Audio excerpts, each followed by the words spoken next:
अरे अभी तो पार्टी शुरू हुई है। 4 बोतल वोडका।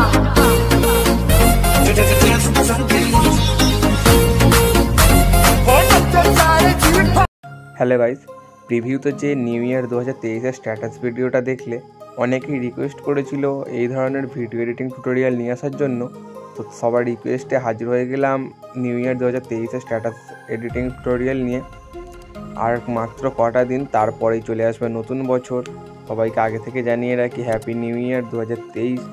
আশা করছি আমার দেখানো স্টেপগুলো ফলো করলে তোমরাও খুব সহজেই ভিডিও এডিটিং করতে পারবে এই ধরনের। আমি এখন চলে যাব অ্যালাইড মোশন অ্যাপে। সবার প্রথমে অ্যালাইড মোশন অ্যাপটা ওপেন করে নিচ্ছি। আর এই ধরনের ভিডিও এডিটিং করার জন্য একটা XML ফাইল ডাউনলোড করতে হবে, যেটা লিঙ্ক আমি দিয়ে রাখবো ডেসক্রিপশানে। তোমরা ডেসক্রিপশান থেকে সেই লিঙ্কটা ডাউনলোড করে নেবে। আর যে সংটা আছে সেই সংটাও ডাউনলোড করে নিতে হবে।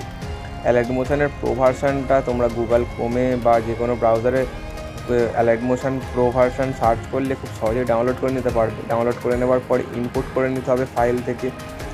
ইনপুট করে নেওয়ার পর অ্যালাইড মোশন অ্যাপে এই ধরনের কিছু ইন্টারফেসও হবে। নিচের দিকে এখানে প্রজেক্টের একটা অপশান থাকবে। এই প্রজেক্টের অপশানে ক্লিক করলে এখানে এই ফাইলটা ওপেন হয়ে যাবে। আমি ফাইলটায় ক্লিক করে ওপেন করে নিচ্ছি। ফাইলটা ওপেন করার পর এই ধরনের কিছু ইন্টারফেসও হবে। এখানে অলরেডি প্রায় অর্ধেক কাজ করাই আছে। তোমাদের সুবিধার জন্য আমি অর্ধেক এডিট এখানে করেই রেখেছি। ফাইলটা ডাউনলোড করলে তোমাদের বেশি খাটতে হবে না, খুব সহজেই তোমরা এডিট করে নিতে পারবে। বেশি কষ্ট করতে হবে না, আগে থেকেই করে রেখেছি বেশিরভাগ অংশ।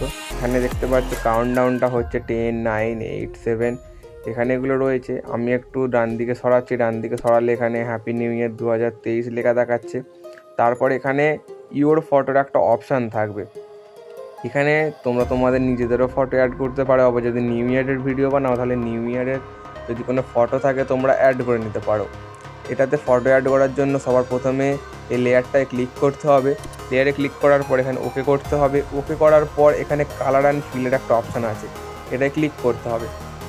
ক্লিক করার পর মিডিয়া নট ফাউন্ড এই অপশানটায় ক্লিক করে দিতে হবে।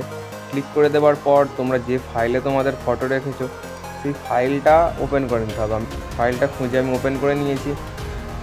সবার প্রথমে আমি একটা নিউ ইয়ারের ফটো অ্যাড করে নেবো। আমি এখানে এই ফটোটায় ক্লিক করছি। ক্লিক করে উপরে ডান দিকে কোণে যে প্লাস আইকনটা আছে এটায় ক্লিক করে নিতে হবে। এটায় ক্লিক করে নিলে এখানে এই ফটোটা অ্যাড হয়ে যাবে। ফটোটা অ্যাড হয়ে গেছে এখানে। এবার থেকে প্রত্যেকটাতে এরকমভাবেই অ্যাড করে নেবো। কালার অ্যান্ড ফিলে যাব, মিডিয়া নট ফাউন্ড অপশানে ক্লিক করব, নিউ ইয়ারের ফটো এখানে অ্যাড করে নেব। এখানে আস্তে আস্তে আমি অ্যাড করে নিচ্ছি, তোমরাও ধীরে ধীরে অ্যাড করে নেবে। আমার এখানে সব ফটো অ্যাড করা হয়ে গেছে। একবার দেখে নেব সমস্ত ইফেক্টগুলো খুব সুন্দরভাবে অ্যাড হয়েছে কিনা। এখানে লেয়ারগুলো রয়েছে প্রত্যেকটা। এখানে কাউন্টডাউন, এখানে হ্যাপি নিউ ইয়ার 2023, এখানে ইফেক্টগুলো খুব সুন্দরভাবে অ্যাড হয়ে গেছে প্রত্যেকটা ফটোতে। যে সংটা দিয়ে ভিডিওটা বানাচ্ছি সেই সংটা অ্যাড করে নেব। তার জন্য সবার প্রথমে চলে যাব। সবার প্রথমে যাবার পর এখানে প্লাস আইকনে ক্লিক করব। ক্লিক করার পর এখানে অডিও অপশানে ক্লিক করব। যে সংটা ডাউনলোড করেছি সেই সংটা এখানে শো হবে। তো এই প্লাস আইকনে ক্লিক করে সেই সংটাকে আমরা অ্যাড করে নেব। এখানে ক্লিক করে অ্যাড করে নিয়েছি। পরবর্তী স্টেপ যে ভিডিওটার বর্ডারে যে লাইট ইফেক্টটা অ্যাড করব সেটা করব। তার জন্য এই ভিডিওটা আগে আমাদের একবার সেভ করে নিতে হবে।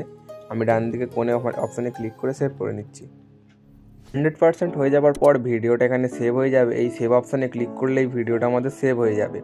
এখানে ভিডিওটা সেভ করে নিচ্ছি। সেভ করার পর এখান থেকে ক্লোজ করে দিচ্ছি। ক্লোজ করার পর এটা ব্যাক করে দেবো। ব্যাক করে দেওয়ার পর আমাদের একটা প্রজেক্ট নতুন তৈরি করতে হবে। সেখানে পরবর্তী স্টেপটা দেখাবো। নতুন প্রজেক্ট তৈরি করার জন্য আমাদের প্লাস আইকনে ক্লিক করতে হবে। এখানে 1080 রেজলিউশনে রাখছি, ফ্রেম রেট 30 FPS আছে। আর এখানে ব্যাকগ্রাউন্ড ব্ল্যাক রেখে আমি এখানে ক্রিয়েট প্রজেক্টে ক্লিক করছি। ক্রিয়েট প্রজেক্টে ক্লিক করার পর যে ভিডিওটা আমরা সেভ করলাম সেই ভিডিওটা অ্যাড করব। তার জন্য আমাদের প্লাস আইকনে ক্লিক করতে হবে। প্লাস আইকনে ক্লিক করার পর আমরা মিডিয়াতে ক্লিক করব। মিডিয়াতে ক্লিক করার পর যে ভিডিওটা সেভ করলাম ভিডিওটা এখানে অ্যাড করে নিয়েছি। ভিডিওটা অ্যাড করার পর আমরা এই ভিডিওর এই লেয়ারে ক্লিক করব। ক্লিক করার পর এখানে মুভ অ্যান্ড ট্রান্সফর্মে ক্লিক করব। ক্লিক করার পর এখানে 3 নম্বর অপশানটায় আসবো। এখানে এসে এটাকে একটু বাঁ দিকে সরাবো, এটাকে একটু ছোটো করে নেব। ফ্রেমটা করে নেবার পর এখানে আবার লেয়ারটায় ক্লিক করে ব্যাক করছি। ব্যাক করার পর লেয়ারে ক্লিক করবো। আবার এখানে ইফেক্টে যাব। ইফেক্টের অপশানে ক্লিক করে এই অ্যাড ইফেক্টে ক্লিক করব। অ্যাড ইফেক্টে ক্লিক করার পর ইলেকট্রনিক এজ এখানে সার্চ করে নেব। সার্চ করার পর স্ট্যান্ডার্ড সেটিংসে ক্লিক করব। স্ট্যান্ডার্ড সেটিংসে ক্লিক করার পর এখানে এই ধরনের কিছু ওয়েব এখানে অ্যাড হয়ে যাবে, দেখতেই পাচ্ছ। এটাকে একটু এডিট করতে হবে ঠিকঠাক করে। ইফেক্টে ক্লিক করবো। ইফেক্টে ক্লিক করার পর এখানে ইলেকট্রনিক এজেসে টাচ করে এটাকে এর ডিস্টেন্সটাকে কমিয়ে নেব আস্তে আস্তে। ডিস্টেন্সটা পুরো কমিয়ে নেব। কমিয়ে নেবার পর থিকনেসটা একটু বাড়িয়ে দেব। এখানে ডিস্টেন্স এখানে 0 করে দিয়েছি, থিকনেসটাকে বাড়িয়ে 930 করে নিয়েছি। থিকনেসটা ডিটেলস এখানে পুরো স্মুথ করে দেব। তো ডিটেলস সেই জন্য এখানে পুরো 0 করে দিচ্ছি। 0 করার পর এখানে এই যে কালারের অপশানটা আছে, এই কালারের অপশানে ক্লিক করে এটাকে ব্লু করব। ব্যাক করব, আবার এই পিঙ্কটায় ক্লিক করে এটাকে ব্লু করে দেব। তোমরা তোমাদের পছন্দ অনুযায়ী করে নিতে পারো, আমি আমার পছন্দ অনুযায়ী করে নিচ্ছি। তোমাদের যেটা পছন্দ হবে সেই অনুযায়ী করে নিই। এখানে ব্লু করে দিয়েছি, বা তোমরা চাইলে অন্য কালারও দিতে পারো। এবার এই ভিডিওটাকে আরেকবার সেভ করে নেব। সেভ করার জন্য ডান দিক উপরে ক্লিক করব। ক্লিক করার পর এখানে এক্সপোর্ট অপশানে ক্লিক করব। এক্সপোর্ট অপশানে ক্লিক করলেই ভিডিওটা আমাদের সেভ হয়ে যাবে। এখানে প্রিপেয়ারিং টু এক্সপোর্ট, এখানে এক্সপোর্ট হয়তো শুরু হয়ে গেছে আমাদের ভিডিওটা। 100% হলেই ভিডিওটা এক্সপোর্ট হয়ে যাবে। যদি আমার ভিডিওটা তোমাদের ভালো লেগে থাকে তবে অবশ্যই একটা লাইক করে দেবে, চ্যানেলটা সাবস্ক্রাইব করে দেবে, আর পাশে থাকবে অবশ্যই।